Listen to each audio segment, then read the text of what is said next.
Hey, Edgar here, the host of Snug Wrestling. Are you tired of your flimsy sunglasses that look just like everyone else's? Well, check out our friends from Aquila. These are handcrafted, limited run frames made in Los Angeles using recycled materials and built to last and look clean. They got UV protection, blue light options, and even prescription lenses. Plus, Aquila gives back 1% of every sale that goes to environmental causes. And because you listen to Snug Wrestling, you get 10% off with code SNUG at checkout. Just head to aquila.la and upgrade your eyewear responsibly. That's aquila.la, A-K-I-L-A.la.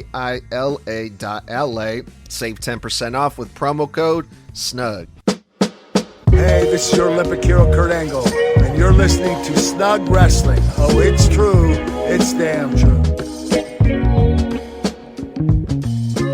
Hello, everybody. Welcome to the next episode of the Snug Wrestling Podcast. Tonight is a special night. This is the post-show review of 2026's Elimination Chamber event. We are not just on the road to WrestleMania, folks. We have officially gotten back on the highway, off the exit, pit stop, piss break, bathroom break, whatever you want to call it, because now it's full steam ahead all the way down the interstate, straight to WrestleMania here in about 6 weeks now from this evening. Tonight, I am happy to say, was a great night for WWE. What a PLE, what a show. Every decision they made tonight was the right one. I think top to bottom, every decision made was the right decision, or in some form or fashion, it was a better decision than what we could have gotten if they had played it safe. And I'm happy to say that we were pleasantly surprised. I loved everything on this show, minus one thing we'll get into later on. But I am Mr. Blood hosting tonight, and I am joined by this amazing panel of gentlemen, young and crusty. Edgar.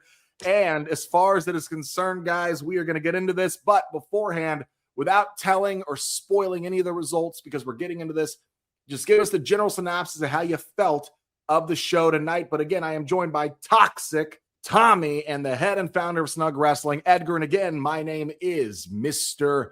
Blood. So, boys, please tell us at least what was your general, unspoiler-filled synopsis of the show. The show was all around amazing. My issue is one of the segments and the eliminations as for who and when and by who, just that some of them pissed me off, but I liked the show. The show was amazing. Yeah, I absolutely love the show. Easily one of the biggest things is the fact that a reveal of somebody, not saying what, because there's been multiple things on it, but a man that Snug, you and I have been talking to, I know pretty well. I've seen this guy. You're trying to get this man on the podcast as we speak as well, but I will reveal who that is later on. Kit Wilson? Hell no. Wow, what a fucking intro, Mr. Blood. Thank you. I am very crusty compared to these young bucks over here, fucking Toxic and Tommy. Yeah, I'm right behind you. Yeah, no. But nah, this was a hell of a PLE, man. This show was a lot better than I expected. But some of the stuff that we saw in here was very expected, but it was really fucking entertaining. I'm really happy about what we saw, and I'm happy to go over it. I can't wait to get into it. So let's get it. Absolutely. To finish up that positive sentiment, this show was, in my opinion, exactly what WWE needed to reset the table, so to speak. And I'm making that pun intentionally, knowing that they're going to Las Vegas for WrestleMania again. So they set the table, they stacked the deck the right way. They played Russian roulette, but, well, let's just say they bet on red, and it all came out tonight. And not just because a lot of people bled tonight, but when it comes down to it, whether or not you say it's a safe show or we didn't have high expectations going in because we were afraid they'd make safe decisions, sometimes a safe decision is the best decision, the smartest decision for a story, especially when it's staring you right in the face. Sometimes the most obvious decisions are the ones you need to go with, because a lot of times it's the ones the fans truly want, or in some cases we'll get into, don't want to see.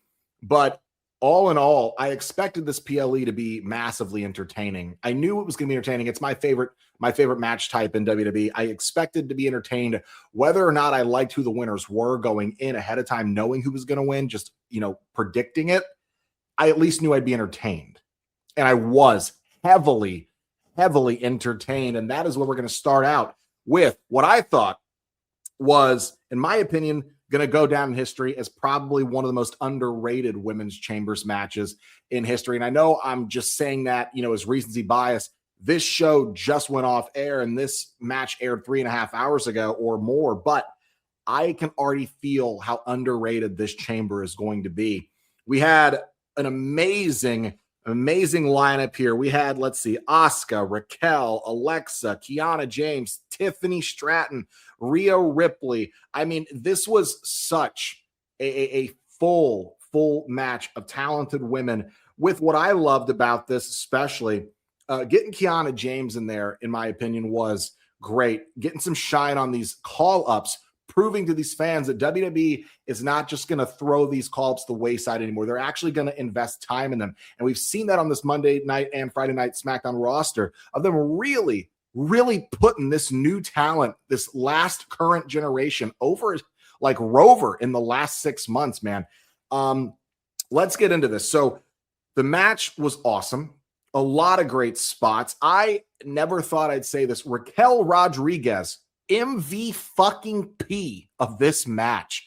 I mean, ragdoll and Rhea like viciously across the cage. Then she did it to freaking Kiana James. She did it to Asuka. She was beating the brakes off. This woman eliminated 2 people at once. How often can you say that? She came out looking like a monster. I thought it would be worse if Rhea Ripley was number 6 for everybody involved, because God save you if she's fresh as fuck and comes out last. But there's a reason when Rhea Ripley was a heel, folks. Raquel Rodriguez was the one woman she was afraid of. Back when Raquel was Raquel Rodriguez. And let's just go through this. Asuka eliminates Alexa after misting her in the face. Then after that, we get a double elimination of Asuka and Kiana James by Raquel Rodriguez, where Raquel, Tiana bombed Asuka hard and stiff as fuck on Kiana James for a double stack pin. Then Tiffy, with a little help from Rhea Ripley, eliminated Raquel Rodriguez with the prettiest moonsault. And by then, some point around here, Tiffy gets busted open from her nose hard.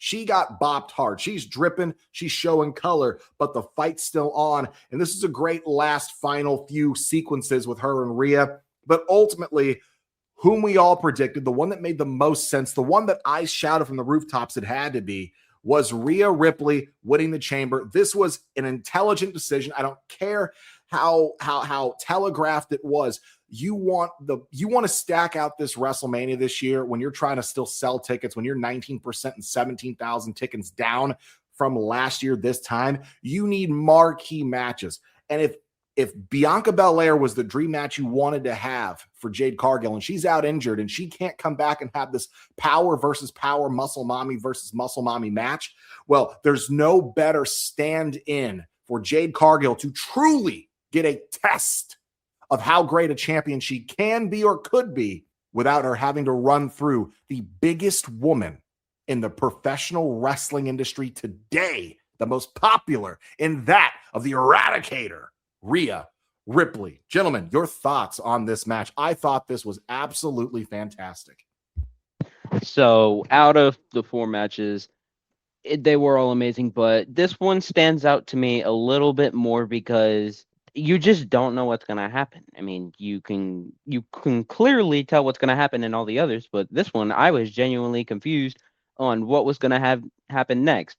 I do have a problem with one elimination, and that is Asuka eliminating Alexa Bliss. I just find it stupid. Snug, quit shaking your... Kiana James. Oh, well, whoever the fuck it was. But just Alexa Bliss's elimination in general. If Asuka were to miss if Oscar were to miss anyone, it should have been Tiffany Stratton due to last night's bullshit. So I mean, just it that didn't make sense to me. But everything else was fine. I mean, just uh one of my favorite parts in the match where it's only Tiffany and Kiana, and just when Tiffany goes for the I don't know, the cartwheel or whatever it is. It's a somersault Alabama slam. Well, no, not that where she does like the flips and then she hits them with her elbow, and she usually does it in the corner, but Round off backhand spring back elbow. that when she does that and Kiana just moves and Tiffany hits, and you can just hear Raquel laughing. I was like, it would just be funny if Raquel came out right now. But the match was amazing to me, as all the matches were. And the only problem I have is Alexa Bliss's elimination. I honestly thought Alexa was going to last longer. I was not expecting her to be the first one out. In fact, the one that I thought was going to be the first one out was Kiana James. That's who I thought originally. But no, it was Kiana ending ending Alexa Bliss's time in the chamber. So that was the one thing I was shocked on. But Rhea Ripley on top, great option there, because that's just absolutely perfect. Most people's dream matches anyways, so might as well give the dream match right there. But Tiffany did pretty good too. I liked the match overall. Yeah, I did too. I love this match a lot more than I expected because they took forever to get to the point, man. We had to sit through at least 20 minutes of entrances for the Women's Elimination Chamber match, and I'm thinking, my God, can we just get to it? But after all the entrances, we got to it, and this Women's Elimination Chamber was fucking great. I absolutely loved everything about it because everything that happened made sense. Kiana James looked good. Raquel Rodriguez got a double pin. She eliminated Kiana James and who was the second person? Asuka. Yeah. Holy shit, Raquel Rodriguez looked like a beast, you know. Kiana James eliminated Alexa Bliss. I'm pretty sure that's going to bleed into whatever story they're going to tell on Friday Night SmackDown or whatever with Charlotte Flair and Julia. That story's going to continue. And Rhea Ripley won. It makes perfect sense. She's the biggest fucking female star of all these women. Rhea Ripley is going to WrestleMania, and now we're going to get Rhea Ripley versus Jade Cargill. Man, these women did amazing spots. This Women's Elimination Chamber was so fucking entertaining. It was a great way to kick off this PLE. And they also, what I love too, because for some reason a lot, especially on the SmackDown women's division, we've been seeing a lot of miscommunication during matches. Tonight, everybody was just top of their game. Everybody was in sync. Everybody was on the same page. I was extremely on the edge of my seat for the final two because I so desperately, it's no secret, do not like Tiffany Stratton's character at all. I can't stand her character. I think she's obnoxious, shrill, overly preppy, and I don't think anything she does backs up the amount that she runs her mouth. But when it comes down to it, she hung in there with Rhea. It was great. Right person won. But I want to praise Raquel Rodriguez, someone that I have always been very meh on, someone that I've never been that high on at all. This is the best I think I have ever seen her. And I'm talking both runs, current and babyface.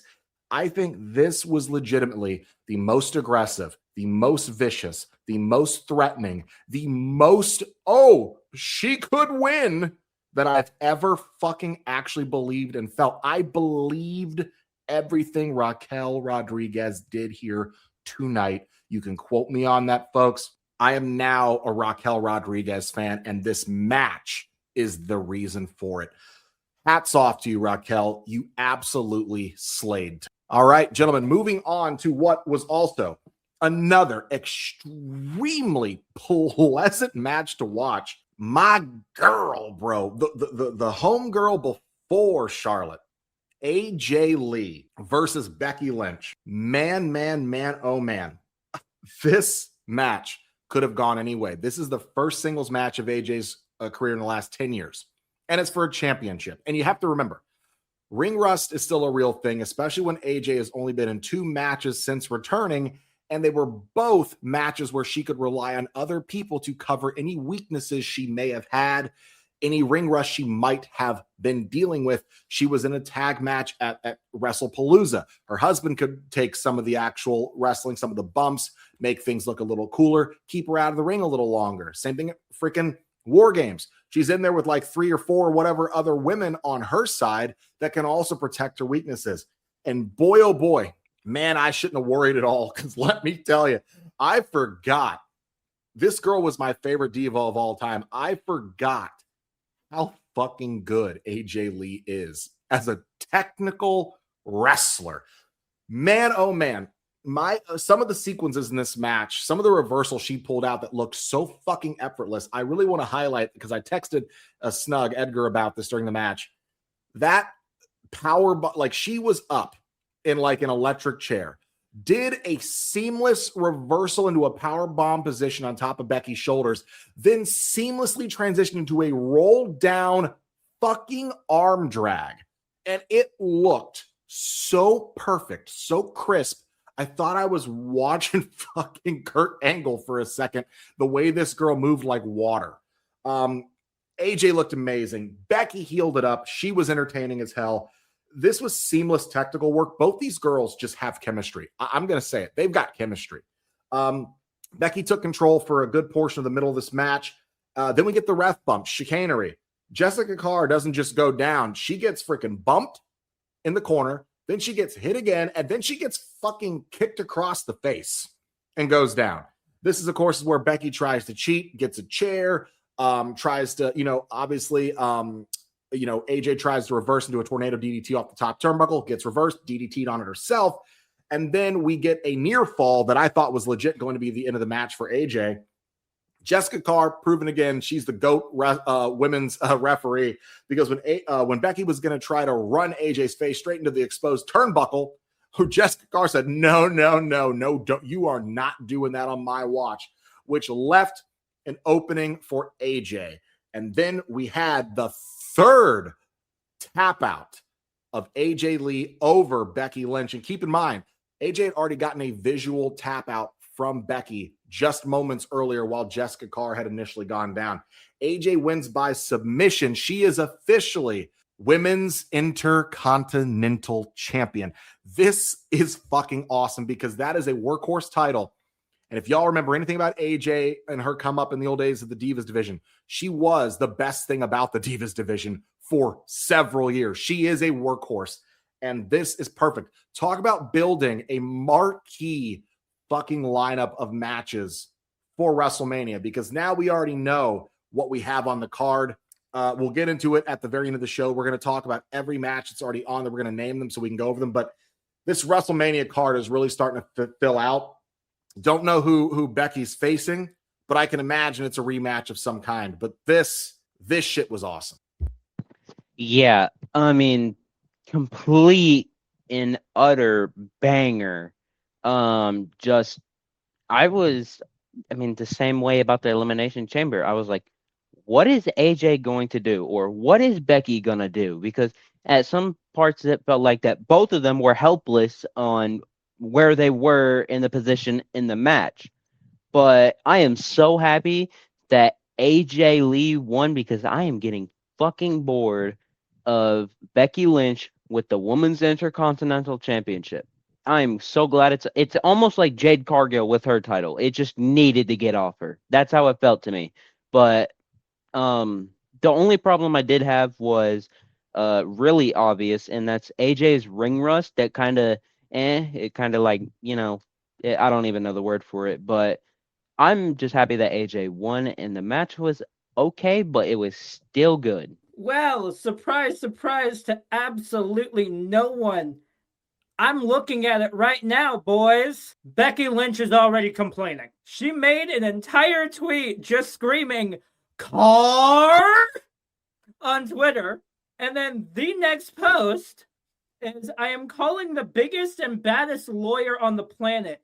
The bull rhino is about to be unleashed. This is not over. I hate Chicago. So Becky Lynch is already complaining and saying that Jessica Carr rigged the damn match. Imagine getting mad at someone that you kicked square in the back of their fucking dome.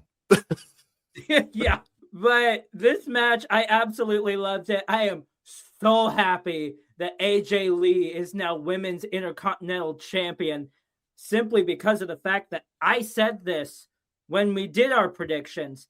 Imagine how big that's going to be for the title itself, having a multi Divas champion holding that title. Imagine how big that's going to be for the Women's Intercontinental title.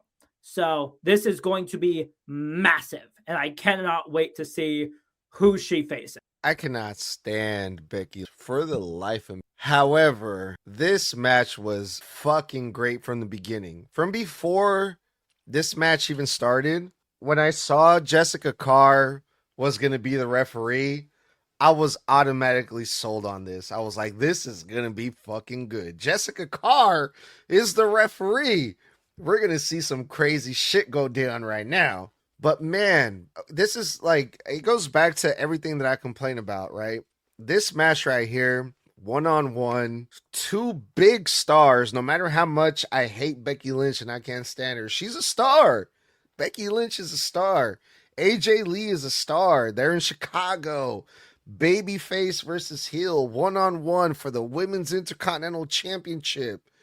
And they had a fucking wrestling match, these two women. AJ Lee, man, she looked great tonight. She didn't miss a fucking step. This was so refreshing, bro. This was so good. They got great chemistry. There were shenanigans. Jessica Carr got taken out, but also I really like the little things where Jessica Carr got hit, but she didn't fucking just pass out like every other referee. After they take the smallest bump, the referee gets taken out after like 10 minutes. No, Jessica Carr got hit, but she still stayed in the match. And man, this was so good. This was so entertaining. AJ Lee won. We got a new Women's Intercontinental Champion. Becky Lynch, was it a tap out? It was a tap out, right? She hit the Black Widow. The Black Widow. AJ Lee is going to WrestleMania. Man, this was so entertaining. This was so good, man.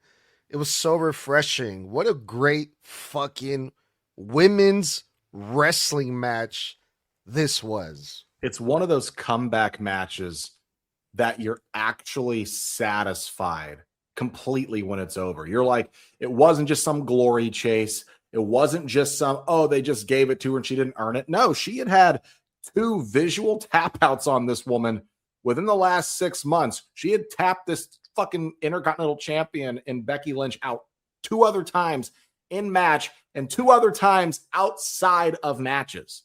She had Becky's number. And I'm sorry, but old wrestling goes, if you pin or submit a champion at any point in time, even outside of a one-on-one or a championship match with them, you get bumped to the front of the line because you've proven already you have their number. So wrestling logic dictates you're next in line. So this wasn't just forced down the throat. This was earned from the last 6 months ago in August. So when it came down to it, this was a success, second success of the night, which was really starting to put a positive trend on the rest of the show, because now I'm going to get to what was another amazing one-on-one match. And I got to say, hats off to AJ Lee and Becky Lynch. That was the best Women's Intercontinental Championship match that Becky's had one-on-one. Gotta give a quick shout out to Old Black 718. She's the greatest women's wrestler. It's not just her saying. Sports Illustrated is saying it too. Thank you for your comment. Love it. Up next, my GOAT, my favorite of all time, the greatest wrestler in the world, CM Punk versus Finn Balor Now, I'd like to note some highlights here for people who might not have known what was going on, because there are a lot of casual fans. Ray Clay, a famous former announcer of the NBA, announced Punk initially coming from the back locker room. Now, he was an announcer of the Chicago Bulls. They pay homage to the Bulls' 1990s NBA game theme. The Bulls used to actually come out to this. The Chicago Bulls used to come out to this song called Sirius from the Alan Parsons Project. So this was a massive nod and homage being paid to that of not only Chicago, but they're one of the greatest NBA teams in the history of the game, which is the Chicago Bulls. You can fight me on that.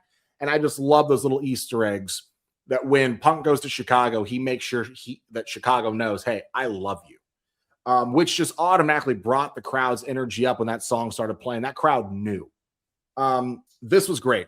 Obviously, Balor coming out with his old theme still. They're keeping it. They haven't changed it. Absolutely love it. Then I also love that his apron, his apron-tron and his barrier-trons are finally back saying Balor Club.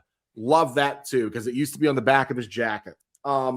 This match was fucking insanely good. This was even better than their first one. These guys, again, chemistry. They just work so well. Punk having to really fight an uphill battle here, because the biggest challenge for Punk in this match was the game of stamina. Finn Balor is a cardio motherfucking machine, and he is only 2 years younger than CM Punk, and he has got the cardio of a 25-year-old. Punk was having to fight through constantly, because anything Punk did, there was Balor to reverse it. Multiple sling blades, multiple neck-breaking elbows, coup de grace, you name it, shotgun drop kicks, not once but twice. Punk gets busted open by the mouth, and just that awesome visual of the blood pouring through his teeth while he's on his knees and just covered in sweat, beaten, and red marks cut on his forehead, over his nose, and he's got mouthful of blood, and just I love that about Punk. He just makes it feel so gritty, so visceral. And the ending of this match felt gritty. It felt visceral. We get a shotgun drop kick on Punk through the barricade. We get this awesome visual of just Balor standing up. Immediately, all of his body posture goes straight to the World Heavyweight Championship. And he just the guy is in his mid-40s, and he looks like the shit they fucking cut marble stone out of. And he just looks at the championship, looks at Punk, and you just see his veins, his muscles contorting, the rage in his neck, the veins popping. He's got to get Punk back in. Now he realizes this is urgent. This isn't just a match. This is my last fucking chance. Gets him in. They have a great back and forth. After that awesome GTS, by the way, where he gets out of the ring, that's what led to all of this. But Punk finally gets him on the ground, and this is where the gritty, visceral part. Punk grabs his arm and just keeps stomping on his head over and over and over and over and over and over again. Finally picking him up to slump their exhausted, broken bodies up against each other, shoulder to shoulder. Punk lifts him up. One final GTS. 1, 2, 3. The Second City Saint, Chicago's own, the best in the world, retains and is going to WrestleMania against Roman Reigns. And the final moments, a great show of respect between both competitors, a real handshake, no chicanery. Finn proved that he could go the distance on his own, even if he came up short. He proved that he didn't need them to take Punk to his limit. And then, of course, Punk joined in the ring afterwards by his newly crowned Intercontinental Championship wife, AJ Lee. They share a great moment. It was feel good. What a great fucking match. What a great ending. And now I'm really hoping that Balor gets to stay in this position moving forward, and that he's getting a baby face run coming out of the breakup of the. No complaints about this match. This match was everything I thought it was going to be. Absolute banger compared to their first match, even though their first match was also a banger.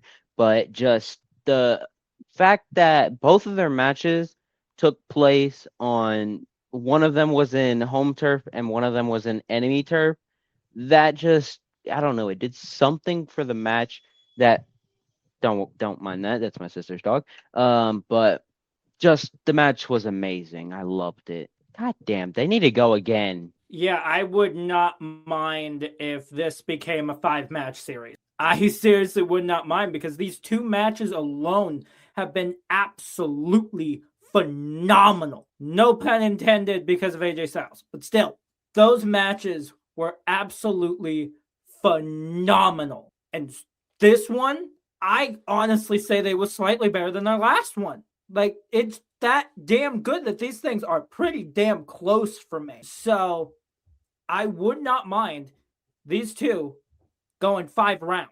I really wouldn't because they are just that damn good together. Well, this was a nice fucking homecoming for CM Punk. CM Punk was in his hometown.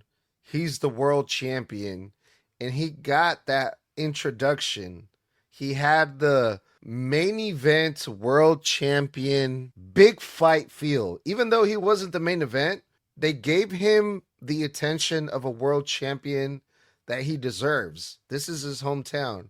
He's the world champion. He had the big entrance. It felt like this is a big fight. It felt like a main event, as it should be, because he's the world heavyweight champion. And I was happy for CM Punk, and I was happy for Finn Balor. Finn Balor deserves this type of attention. And there was the little things in this match that I really loved, man. They had a great wrestling match. CM Punk was being CM Punk. He started fighting dirty a little bit throughout the match, which was lovely, you know. But then I also noticed, like, you know, CM Punk got busted open, right? Finn Balor hit the coup de grace on CM Punk. Finn Balor got blood on his shoes. And it's just like, oh shit, you know, there's color here.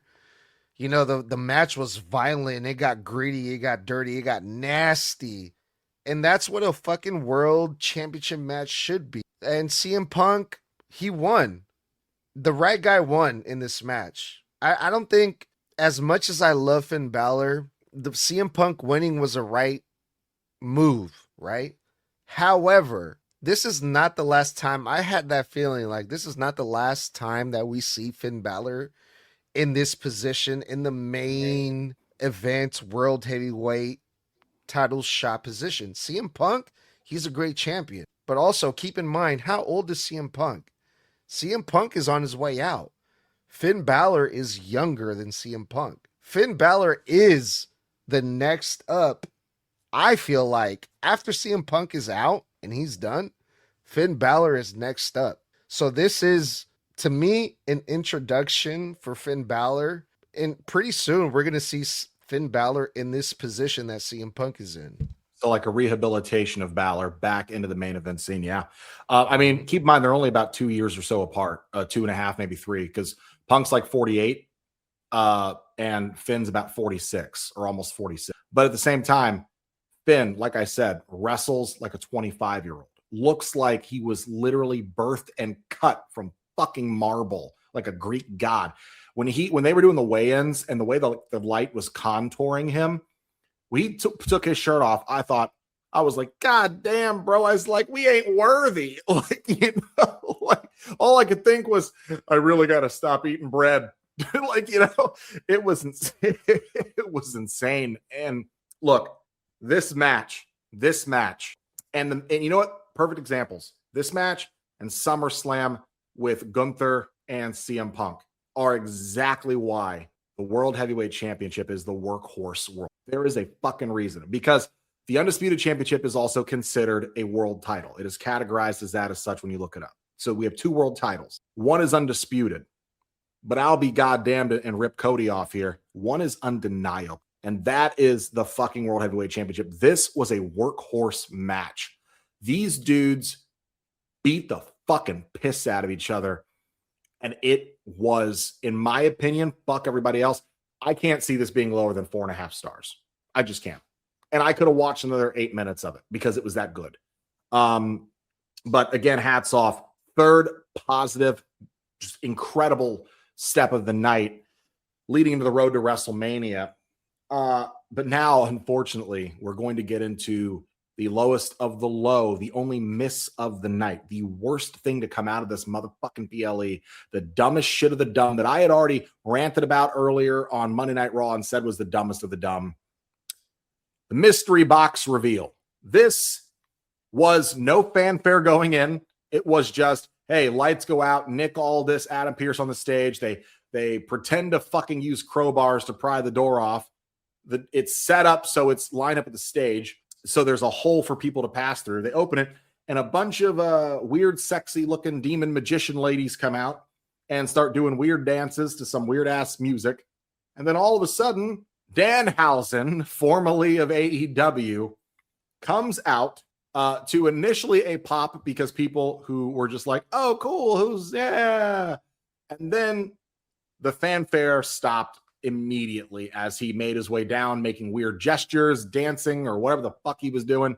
Does something weird, hands Michael Cole teeth or something on commentary. And the whole time I'm thinking, great, another goofy ass comedy gimmick when I thought that we were trying to move away from these WWE and become a more athletically centered pro wrestling company. And I know that comedy gimmicks are pro wrestling, but this is 2026 where this shit is just seen as fucking cringe. So park it in NXT or AAA with Mr. Iguana where it belongs. And then it ends, the lights go out, and this is how you know something is dead on arrival. As soon as it was over, the crowd booed the shit out of it. What a metric to go by to know on debut whether something works or not. And the crowd told them, this is fucking stupid. It was a waste of time, a waste of a month of TV time, backstage segments, writing, and energy spent on this. Because basically what this was, hey, we know you guys really want us to debut someone secret from the rival company AEW. We really know you want someone who comes out with the lights down and kind of gets your attention no matter what he does. Oh no, not Chris Jericho. Sorry, Danhausen. And that's what this was. It was literally the most second choice debuts I think I've seen. It was embarrassing. It was annoying, and it wasn't Danhausen's fault. He's in character. Danhausen's doing what Danhausen does. And it's not his fault. He got a contract, accepted the money, and decided this is where he wants to be. Good for him. He made it to the big leagues. I'm happy for him. They should have repackaged him. They should have known this shit wasn't going to work, especially when the looming thought of Chris Jericho hanging over this entire thing. And then you go and say, we should probably, you don't like scrap it, which is what you should have done. You go, well, I mean, you know, he's still an AEW guy that people care about. The majority of people in attendance didn't know who the fuck this was. And the other majority booed. This was a massive fucking failure, guys. Give me your quick thoughts on that. You know, I don't know why I get my hopes up with shit like this anymore, because now I can say that Snug, you were fucking right. This was bull shit as fuck. I mean, I was out with that motherfucker right there, my sister's dog, while he was going to the bathroom, thinking, you know, it would actually be such an amazing pop if it was Jericho. And then I was thinking, oh wait, hold on, Snug, if correct me if I'm wrong on this, but I don't think Edge has appeared in AEW for a while, but he might still be under contract, and they could be like, hey, you know, let's just seal the deal. Let's just put our shit aside and shit like that. But no, they get this someone that I don't even know who the fuck this is, because I don't watch AEW.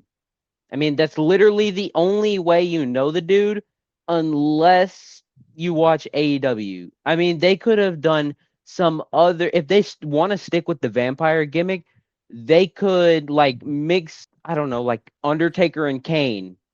Like they could mix the vibes from them two, but just, this is some AAA shit if I've ever seen it. No, this is what I said it was on Monday, my friend. This, quote me on this, clip this, Snug. I want to piss some people off with the truth. This Danhausen debut was the most mid-2010s cringe fest, mystery box, Fabergé egg, who's under the fucking goddamn velvet rope curtain, pull up in the center of a ring reveal, Vince McMahon ass, bottom of the barrel bullshit. The fans booed the fuck out of it. It was the most Vince McMahon shit I've seen them write in a minute. I don't know who the fuck's idea this was, but you're a fucking idiot. I thought the whole point of y'all taking over creative was to get away from all the bad Vince booking, to rehabilitate the company with better booking. Even though your booking can sometimes be lackluster, that's fine. Not everybody hits a home run every fucking time. Not every night can be WrestleMania 40. Completely fine, completely understandable. I'm a reasonable, logical fan. But what I won't be is relegated to feeling like all the progression that you guys have made, all the progression and goodwill we have been giving back to you for the last 3 years means shit when you do exactly the shit that the old fucking pervert codger would have fucking written. This is some shit, Vince. The gobbledy goddamn gooker. The entire Rock anniversary episode during COVID, where he literally made an entire episode in a PLE surrounded by a fucking mystery egg from the movie Red One. Okay?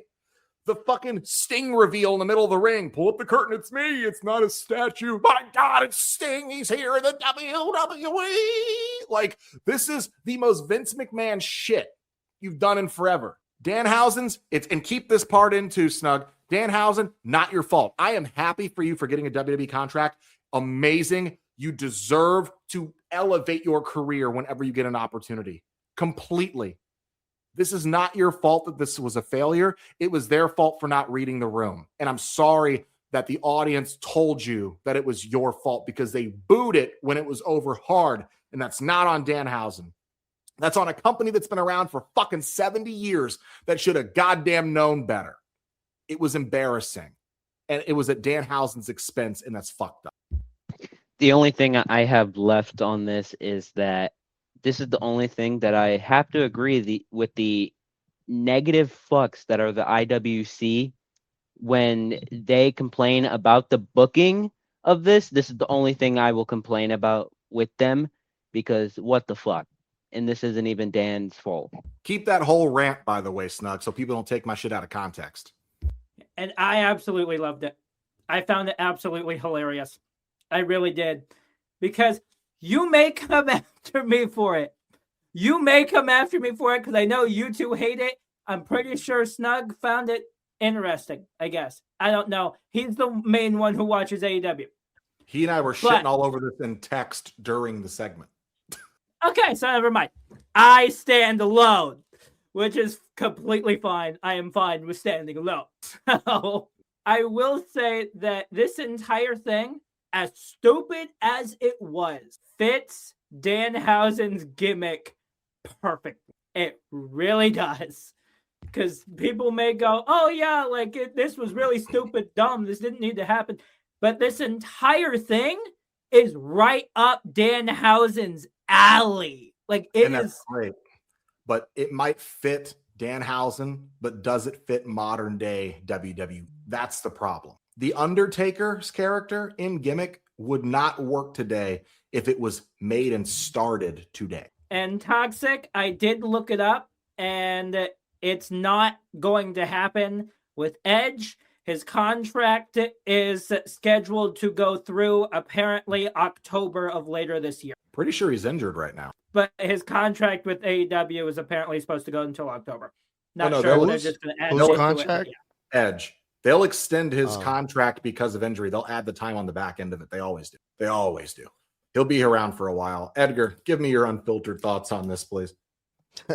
I was shocked. I was shocked by this because I was seeing the reports before Elimination Chamber. Literally this morning, the reports were coming out. Danhausen has been removed from the AEW roster, and I'm like, yeah, okay, maybe that's true, but I'm like, that has nothing to do with Elimination Chamber. Like, sometimes people post shit just for the sake of timing, right? Like, oh, because Elimination Chamber is going to be today, people are going to post stuff to make people think like, yeah, you know, this has to do with Elimination Chamber. And they were like, Danhausen has been removed from AEW roster. Like, it's big news, right? And I'm like, no fucking way. No, that has nothing to do with it. There's no way the WWE is going to bring Danhausen, of all people, to the WWE. First of all, why, right? They've been building up this thing with the crate. It could be anybody. People were talking about Chris Jericho, Bianca Belair. It can be even Tommy. You and I were like thinking like, oh, Ethan Page. He just lost the North American Championship. Bring up Ethan Page. Put him in the crate, right? All of these names could have been a lot better than Danhausen, right? They bring Danhausen, and I'm just thinking, why? Danhausen, the name, he's been entertaining in the independent scene in AEW. They brought him to AEW for a couple spots, and that was it.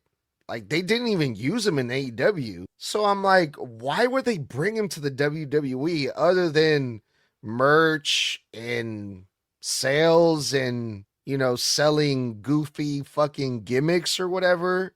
I still don't feel like Danhausen is really marketable like that to the point like, yeah, let's bring him to the WWE in a big PLE, like Elimination Chamber. I'm just like, what the fuck? I'm just so confused about this thing. Like, what are their plans? What are they going to do with him?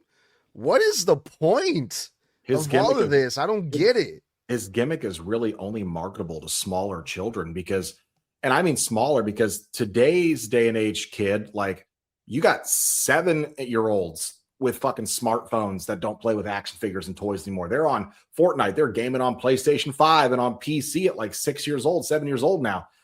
These kids are grown up more because the internet raises them. So they have more knowledge. They have more maturity. They're more aware of more adult things they shouldn't be. So their maturity level is like 3-4 years above what it should be mentally. So when you look at this Danhausen crap, this shit is so lowbrow even for them. But even then, Blood, like you saw the reaction from the crowd.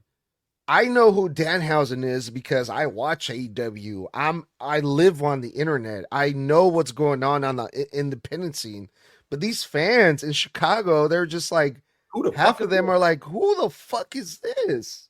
Yeah, there was an initial pop for the surprise because they thought it was something goofy and fun.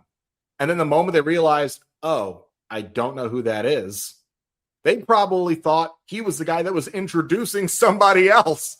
They probably thought he was the ringleader of the fucking cheerleaders. And when no one else came out behind him and he didn't pop anyone else out, they booed the moment the lights went out and nothing happened. Because look how he comes out. Like, he comes out like marching, like in a fucking Halloween party. But he looks so unimpressive too. He looks like physically, he looks like if Darby Allin dressed up for a vampire as Halloween. Like legit, like, and here's the thing. I don't want to fully show this because if you want to like this, like Tommy, nothing wrong with you enjoying something, even if other people don't. Completely fine. I grew up a comic nerd. I grew up before comic books were cool. I used to get bullied for enjoying comic books, and then I'd adolescent MJ beat the fuck out some bullies because I didn't get bullied. I bullied them. But when it came down to it, I used to really have to fight for my right to enjoy anime, to enjoy comic books, and specifically, I really had to fight for my love of professional wrestling in school because it's when after the PG era started, when I started hitting middle school, high school, where it was not cool anymore to be a wrestling because PG era WWE shit that stuff like Danhausen would have thrived in with Santino Marella 15, 16 years ago was not something that the mainstream audience wanted. They did not enjoy. They thought it was stupid. It was cringe. So it sure as shit don't work now when you've got on the roster Jacob Fatu, a vicious fucking Drew McIntyre, fucking bloodied up matches with fucking CM Punk and goddamn Finn Balor, and women now in the roster wrestling with half busted open noses like Tiffany Stratton. That shit don't have its place really, at least in the main roster nowadays. You want to put that over on AAA, NXT, fine. But I hope to God he's not just skipping the line straight to the main roster. I think that's where he's going. Fuck everybody else. I think I think that's where he's going. He fits in AAA, bro. That's where he's going. Like, he doesn't fit anywhere else, bro. They should have debuted him there. Then, like, what the fuck was the point of the crate? Here, like, do that gimmick over there. Because for me, if he gets to skip the line straight to the main roster when he really didn't have a lot. He had fanfare in AEW, but he wasn't some massive fucking bankable household name star. Like he's got a name that I would literally have to Google how to spell 4 times before I got it right. It's not like you can just write down Kenny Omega, MJF, Hangman Adam Page. Like, I'm sorry, but when I look at this, I'm hoping that they're going to realize this error in judgment tonight and then try to find a way later on to repackage him and drop this. Or if you want to keep him Danhausen, fine, make him serious. No, that's a AAA gimmick, bro. That has to be. I hope so, bro. But let's move on, guys. Let's move on. All right. And we're moving on, by the way, to now that we've gotten the negativity out for 15 minutes, let's move on to some really great positives here.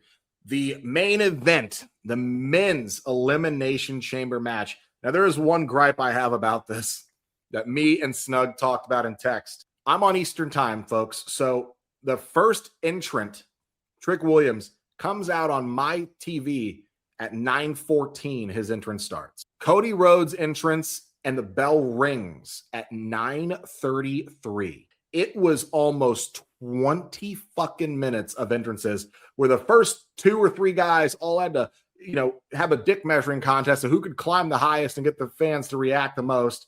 You got Logan Paul, who doesn't give a shit, doesn't care, but they all decide, I'm going to go pod to pod to pod and try to size you up through fucking Lexan.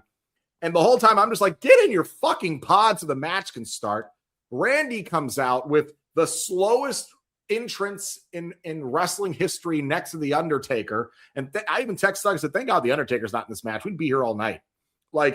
He then pretends to start climbing the cage, trolls the fans, then poses, walks around a little bit more, finally gets in his cage.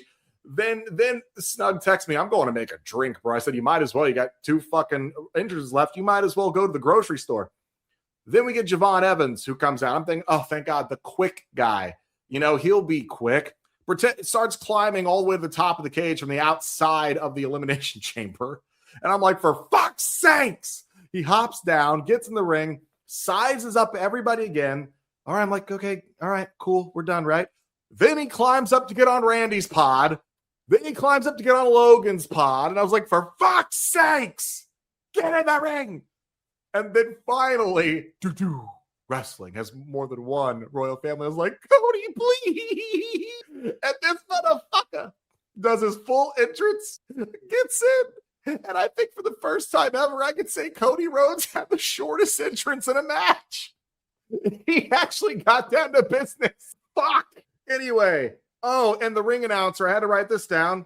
This guy who's fresh off the fucking, turnip truck calls Javon Evans, Javon Williams. And then fucking Michael Cole is laughing, corpsing on commentary. He goes, Javon Evans. Anyway, let's get into this. This match was awesome. It was great. A lot of stuff. Logan Paul, man, they were really trying to make you believe Logan Paul was going to win this bitch. All right, Logan Paul eliminated Javon Evans off of, I want to believe, it was Trick Williams. It was off of the pulverizer. Oh, off the pulverizer. Okay, that's right. Then Logan also eliminates LA via a random low blow out of nowhere.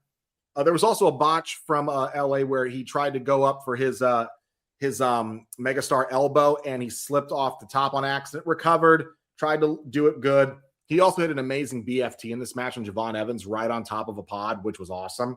But he gets low blowed out of nowhere by Logan, and that automatically gets rolled up. Logan Paul also eliminated Trick Williams, kind of out of nowhere as well. I want to say that was off a Crossroads. Then he threw Cody out of nowhere and eliminated him. And then when we think stuff's breaking down, all that's left is Logan Paul, Cody Rhodes, and Randy Orton. And I'm starting to feel, my chest tighten like they're going to put it on Cody. And I'd like to remind you, even though I had no problem with Cody losing because it still fits the story of him and Jacob and Drew, the crowd was very against Cody winning. They were booing him, chanting, fuck you, Cody. Maybe that heel turn's not such a bad idea, Cody. And but this is where I said that WWE could have played it safe tonight. And instead, they made all of the right decisions, minus Danhausen, because Randy Orton won this match. But let's get into how he won this. It starts off with finally Logan Paul standing there, Cody and Randy both down on opposite sides. Randy's on the outside, Cody's on the inside in the corner. And all of a sudden, out of nowhere, we get a masked man running through the side of the ring, tries to get in, gets hauled off by the fucking security. Okay, it's revealed he's another random. Now, we know from the wrestling news that the guy from last night on SmackDown was actually one of Seth Rollins' trainees from his own wrestling school in Iowa. As was this guy. I'm assuming these were two of his students, because there are already up north or in Illinois. It's not too far to go from, Davenport, Iowa. Now, when it came down to it, this is where it breaks down. Trick Williams has yet to been moved from the steps. He's selling his damage. They leave this fucking chamber door wide open. And as they're carting off Trick, in through the back of the shot sneaks another masked man. And at the moment I saw his hand, I knew exactly who. This person comes in, gut kick, drop to the knees on Logan, stomp, allows the pin fall elimination of Logan Paul. Back up, reveal Seth fucking Rollins to fucking Heyman on the outside and damn near blowing out the speakers, screaming no so loud it was actually blowing the speakers by the stadium or by the ring out. Like, he was like, no! This was great. We get this awesome, really cool visual exchange between Seth and Cody where they look at each other like, like almost like Seth was like, hey, I'm still your shield, but also I did this for me and I'm sorry about the other shit from before. Leaves. But then when we think Cody and Randy are finally going to have a one-on-one, Drew McIntyre, the guy who keeps bitching about wanting nothing to do with Cody and Jacob, keeps jumping him. Title smacks Cody in the back of the head with the Undisputed Championship, and then comes in and tries to beat on him. Now, Cody tries to fight him off. Drew hits him with a Glasgow kiss and a great sell from Cody, dropping lifelessly to his knees, getting caught by Drew. And then Randy, who says, fuck this shit, that's my fucking little brother, comes in, saves Cody by beating the shit out of Drew. This results in an RKO on Drew McIntyre, pops up and backs straight into a crossroads. And then Cody, out of nowhere, RKO'd in a great, trailing RKO that reminded me of the RKOs Randy used to hit back in the early 2000s, where he, runs and floats over to hit it. Nailed Cody in a great sell. 1, 2, 3. Randy Orton wins the 2026 Men's Elimination Chamber and is going on to WrestleMania to face Drew McIntyre in maybe one of the main events for the WWE Undisputed Championship. But we didn't want this match, guys, because we all agreed that it was going to be too slow at WrestleMania, that Randy's style is too slow, too methodical. This could be boring. And then I realized maybe what we might be getting. And I'm calling it now, even though WrestleMania predictions are not for another 5.5 weeks. Drew McIntyre defends the Undisputed Championship against Randy Orton, Cody Rhodes, and Jacob Fatu in a fatal 4-way. Because now they're all on the road. Oh, fuck yes, we are definitely getting that. I 100% agree. I have thought that. I was like, if Randy's going to be in this fucking chamber, he's going to win this. And that's what we're getting. Because no way, Jacob's not going to be in there. Cody, he better not fucking win. That's what we got to do. But the major problem I have, and Tommy knows what I'm going to say, is Logan Paul eliminating Javon fucking Evans. What the fuck? Yes, it makes sense at one point because Logan's on a roll and it's for the vision, but just why Javon first? You have the man that's younger than the Chamber himself in there that I thought was going to hit an amazing Spanish fly to Logan off the pod, but I saw LA Knight up there. Plus, it looks a little bit too high, but just why Javon first? Anyways, enough of my bitching. The match itself was amazing. Just nothing wrong with it. I was not expecting Seth until I saw the super kick to the gut or the gut kick or whatever the fuck you want to call it. And then the stomp. I was like, that's 100% Seth. Now, I did see something on the ESPN thing that Seth said he's able to move his shoulder or whatever it is, and that he won't be doing anything at Chamber, he basically just did what he did for SummerSlam when he cashed in on Punk. But I mean, he just better be medically cleared so we can get him in the ring. I am so excited for Seth to be back. And fuck Drew. Well, boys, I got two big things. One, Drew McIntyre has fucked himself over. Because during the post show, I just saw the clip. Nick Aldis made a little bit of an announcement. It will be all because Drew McIntyre couldn't stay himself out of the chamber. He's defending the title on Friday against the American Nightmare Cody Rhodes. No way, for real? Legitimately, I just saw the clip from the post show. It is It'll on be- WWE's TikTok right now. This is how they're going to start setting up the Fatal 4-Way, because it's going to be an interference by either Jacob Fatu. Oh, no, guys. That's crazy. Nope. I'm changing. It's not a Fatal 4-Way. It's a Fatal 5-Way. No, shut the fuck up, boy. Sami No. Zayn's going to interfere on Friday. No, Yeah. no. Because Drew cost him and Jacob Sign and that Cody man, WWE. their triple threat qualifier. He cost it, and Sami was the one who almost benefited, but Cody got it. But Sami got screwed. Sami's been losing his shit and his temper for weeks now backstage. They're going to have this match. He's going to interfere. Jacob's going to come out and interfere. Randy's going to come out and interfere. This is going to be a fatal fucking 5-way. Please. This is going I to don't be a need that in my 5-way. life. I don't need that. We I don't know. need that. To put it to bed, I can't think of. I mean, they're trying to they got to sell out this Mania. They've got to. You're telling me the star power of Drew McIntyre, Randy Orton, Cody Rhodes, Jacob Fatu, fucking Sami Zayn, all in one match together for an undisputed championship, potentially main eventing night one.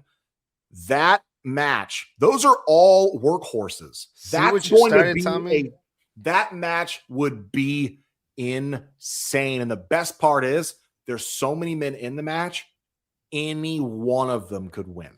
All right, hold on. Let's just finish with this review for tonight of Elimination Chamber, and then we can worry about the rest the next time. How about that? Because I want it said here that I called it. And the fake masked man, he is, in fact, one of Seth Rollins' students. In fact, Snug, you are trying to get him on here as we speak. I have seen this man wrestle on multiple occasions. You guys may not know these titles that I am about to say, but I absolutely do, since I have seen this man defend them.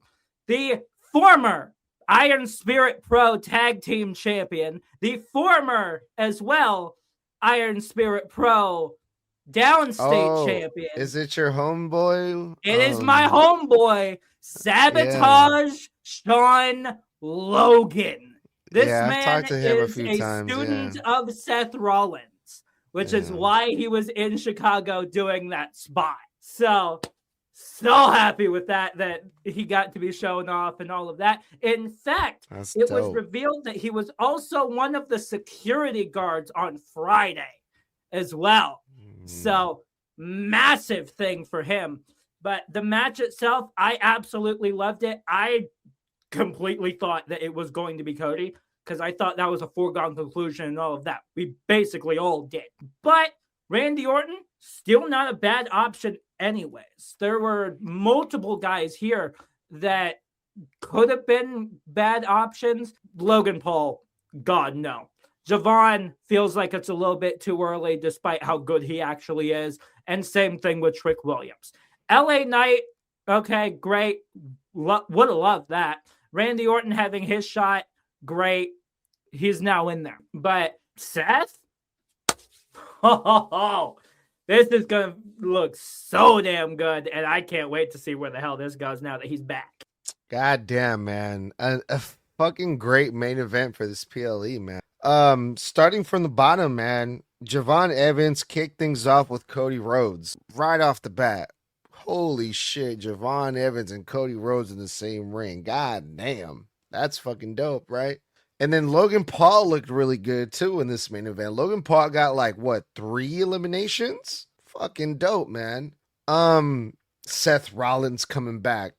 fuck you, Mr. Blood. You were right about after what happened on Friday Night SmackDown. The masked man came back, and I thought that was going to be like the end of it. Oh, it was just some random guy, and they unmasked him, and that's going to be done with. But no, it was Seth fucking Rollins. He came back, and he cost Logan Paul the Elimination Chamber. So that's the start of another storyline right there. But that's not the only one, too. Randy Orton won the Elimination Chamber. He's going to Mania. But look at how Randy Orton won. Drew McIntyre got involved and attacked Cody Rhodes. Randy Orton took advantage of weakened Cody Rhodes. So that's going to piss off Cody. That's the beginning of another storyline between Cody Rhodes and Randy Orton. Cody Rhodes is not going to take that lightly. So it was a great finish. It was a main event full of gaga and entertaining stuff, man. As much as like we shitted on the idea of Randy Orton and Drew McIntyre at the main event of WrestleMania, after what we saw go down tonight at Elimination Chamber, I am truly excited to see Randy versus Drew McIntyre at the main of WrestleMania because I have a really good feeling that Cody Rhodes is going to have something to say about that. Because why not? Cody Rhodes is going to be pissed off. Overall, there were so many things that happened in this main event that left us with a lot of things to look forward to for WrestleMania season. This was fucking dope, man. I got to be honest. Yeah, man, this was a massive step in the right direction for them trying to get people more excited for WrestleMania this year. Because, what we were saying earlier was when you look top down, look at the matches, right? It's official. CM Punk versus Roman Reigns. AJ Lee as a champion versus somebody, most likely a rematch with Becky in some capacity. Then you got to look at it's Rhea Ripley versus Jade Cargill for the women's undisputed or whatever fucking WWE champion. Then you've got, Drew McIntyre most likely will say versus Randy, but I know it's a multi-man. It's not just Randy. There's too much going on that was set up here for it just to be a one-on-one. This is, you're talking about, 4 matches? 4 very big matches to talk about for Mania. That's just 4. There's 2 nights. So that makes you wonder, what else are we getting? Oh, and Brock Lesnar open challenge. Most likely Oba Femi or somebody else, but let's say Oba. So we're talking about, that's like 5 matches. I don't know how many they typically do on each night of Mania. Sometimes it's 6, sometimes it's 7 per night. But right then and there, you're filling out both nights. You basically have the main event for both nights already set in stone. The Undisputed Championship match, which will probably be a big-ass multi-man. Punk and Reigns on the second night, which is going to be insane. You've got women's title matches, both of 2 different women's title matches. Oh, no, 3. I forgot. We have Liv Morgan and Stephanie. So, we've got 6 matches already made for this Mania. This card is shaping out, bro. Really makes you wonder, what's going to go on with the U.S. title? What's going to go on with the men's IC title? It really, really makes you wonder. There's still the blood feud of Seth and the Vision. That's going to be set up. And, there's so much to look forward to now. I'm genuinely getting more and more excited about WrestleMania. And it's because they've started making right decisions for this booking that are going to result in a very, very, anticipated event come April 18th and 19th. But guys, that's it. Thank you for joining us tonight here on Snug Wrestling. That was the post-show review for 2026's Elimination Chamber. As far as it goes, guys, again, thanks for kicking it with us. We appreciate every single one of you for tuning in, as always. If you like hanging out with us, don't forget we're live on YouTube, Instagram, and Facebook Live every Monday, Wednesday, and Friday after Raw, NXT, and SmackDown go off the air, respectively, for live post-show reviews. And for bonus content, you can check out all of our social media, every single show, segment to segment, for live reaction content as well. And join us on Thursday nights on TikTok Live for 1 hour. Myself, Mr. Blood, and the leader, the head of Snug Wrestling, Edgar, go one-on-one for random or relevant wrestling topics, and we'll also be answering your fan questions live. Of course, if you miss our shows during the actual live streams while they're happening, you can always follow us on Apple and Spotify and catch up on our massive library of Snug Wrestling, and support the podcast by heading over to tpublic.com/Snug Wrestling, where you can pick up your Snug Wrestling merchandise with over 100+ different designs created by us that go on tons of different apparel, goodies, bags, phone cases, magnets, your mama's ass, and more, especially your mama's ass. But when it comes down to it, guys, that is 2026, an amazing show, Elimination Chamber in the books. And that was one time for the one time boys. I said that was 4 letters. Oh, letters. One word. One word. word.